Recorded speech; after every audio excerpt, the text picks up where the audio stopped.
सोमवार को सोनिया गांधी का फिर से पार्टी का अंतरिम अध्यक्ष चुने जाने के बाद उन्हें चिट्ठी लिखने वाले विरोधी नेताओं ने आगे की रणनीति पर बैठक की थी। इस बैठक के बाद आज कपिल सिब्बल ने एक ऐसा ट्वीट किया है जिससे कयासबाजियों का दौर शुरू हो गया है।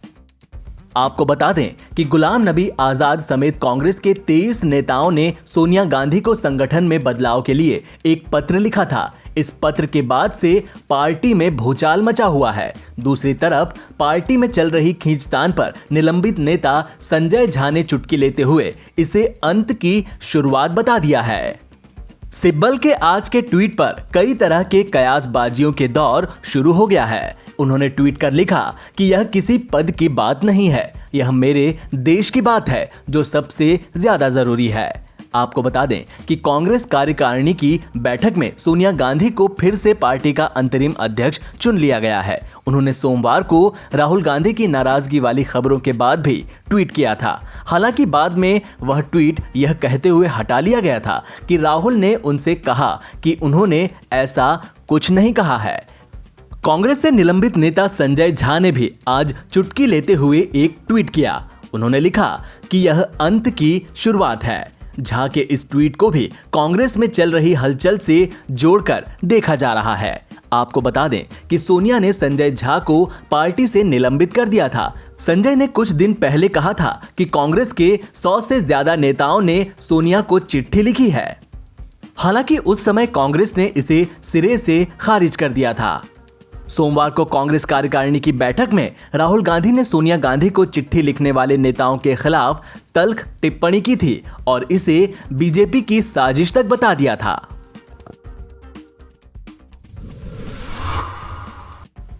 अनलॉक 4 में दिल्ली के लोगों को सबसे बड़ी राहत मिल सकती है। ऐसा कहा जा रहा है कि सरकार राजधानी में मेट्रो चलाने का फैसला कर सकती है। इसके लिए गाइडलाइंस को अंतिम रूप देने पर काम चल रहा है। दिल्ली में कोरोना के मामले कम जरूर हुए हैं, लेकिन पूरी तरह खत्म नहीं हुए हैं। ऐसे में मेट्रो यात्रियों से लेकर सुरक्षा कर्मियों तक को कई तरह की गाइडलाइंस और नियमों को मानना होगा। जब मेट्रो शुरू होगी तो लोगों को कई सारे नियमों का पालन करना होगा। खासकर मेट्रो में एंट्री करते वक्त थर्मल स्कैनिंग से लेकर चेकिंग तक में काफी बदलाव देखने को मिलेंगे। CISF के सूत्रों से मिली जानकारी के मुताबिक सभी प्रमुख स्टेशनों पर ऑटोमेटिक थर्मल स्कैनिंग की व्यवस्था की जा रही है। हालांकि छोटे स्टेशनों पर मैनुअल तरीके से ही स्कैनिंग की जाएगी। सभी यात्रियों को अपने फोन में आरोग्य सेतु ऐप डाउनलोड करना होगा और एंट्री पॉइंट पर अपना स्टेटस भी दिखाना होगा। जिसके पास स्मार्टफोन नहीं होंगे उनकी थर्मल स्कैनिंग करके यह देखा जाएगा कि उन्हें मेट्रो में यात्रा की अनुमति दी जाए या नहीं। स्टेशन के एंट्री पॉइंट पर सैनिटाइजर की व्यवस्था भी की जाएगी।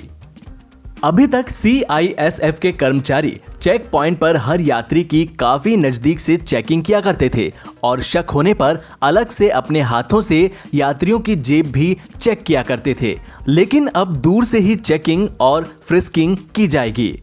एयरपोर्ट की तर्ज पर अब लोगों को अपनी जेब में रखा सामान किसी बैग में या ट्रे में डालना होगा और उस बैग या ट्रे को स्कैनर मशीन पर रखकर उसकी चेकिंग करवानी होगी। यात्रियों के लिए यह हिदायत होगी कि वे कम से कम जगहों को छुएं। लिफ्ट का इस्तेमाल केवल बेहद बुजुर्गों और विकलांगों को ही करने दिया जाएगा। चेकिंग में वक्त लगेगा और ट्रेनों में भी सीमित संख्या में ही लोगों को यात्रा करने की इजाजत होगी। ऐसे में लोगों को कम से कम आधे घंटे का एक्स्ट्रा टाइम लेकर साथ चलने के लिए कहा जाएगा।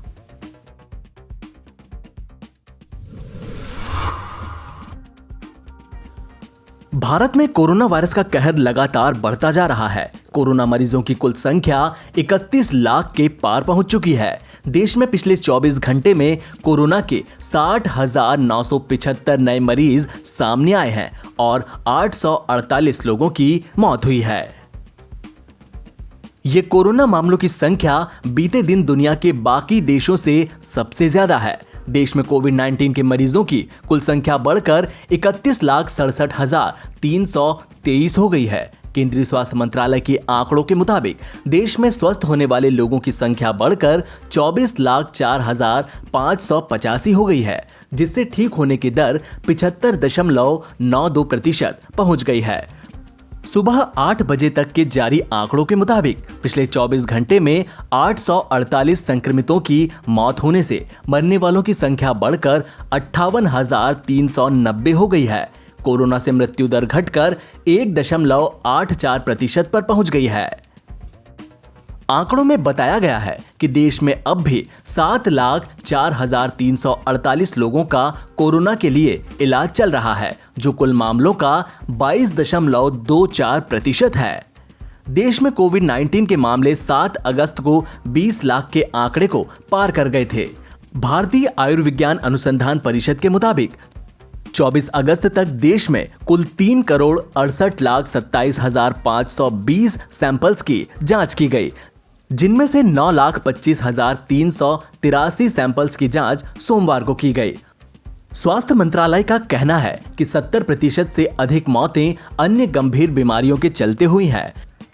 मंत्रालय ने कहा कि उनके आंकड़ों का ICMR के साथ पुनर्मिलान किया जा रहा है।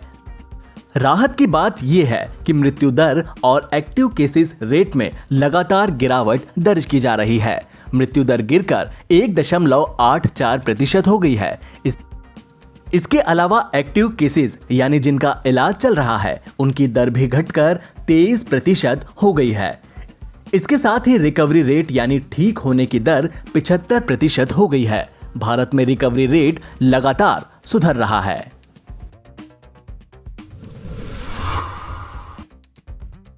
राजधानी दिल्ली में 5 साल से 17 साल तक के बच्चे और किशोर कोरोना वायरस संक्रमण के लिहाज से अधिक संवेदनशील हैं। इस महीने राजधानी दिल्ली में कराए गए सीरो सर्वे में यह जानकारी सामने आई है। यह सर्वेक्षण दिल्ली में दूसरी बार 1 अगस्त से 7 अगस्त के बीच कराया गया था। इस सर्वेक्षण के मुताबिक राष्ट्रीय राजधानी दिल्ली की 29.1% जनसंख्या में SARS-CoV-2 के खिलाफ एंटीबॉडी विकसित हुई है। सीरो सर्वे में 15,000 लोगों को शामिल किया गया। उनमें से करीब 25% 18 साल से कम उम्र के थे, जबकि 50% 18 साल से 50 साल की उम्र के बीच के थे।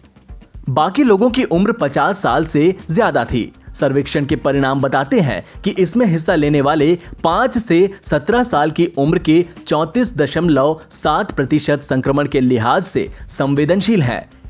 सीरो सर्वे के मुताबिक 50 साल की उम्र से अधिक के 31.2% लोग कोरोना वायरस संक्रमण से ठीक हो चुके हैं। इसमें कहा गया है कि 18 से 50 साल की उम्र के 28.5% लोगों में वायरस के खिलाफ एंटीबॉडी विकसित हुई है। भारतीय चिकित्सा अनुसंधान के आंकड़ों के मुताबिक 21 से 50 साल के 61.31% लोग 21 अगस्त तक कोरोना वायरस से संक्रमित पाए गए हैं। विशेषज्ञ ऐसा कहते हैं कि बच्चे अपने घर के बुजुर्गों और घरेलू सहायकों से संक्रमित हो सकते हैं।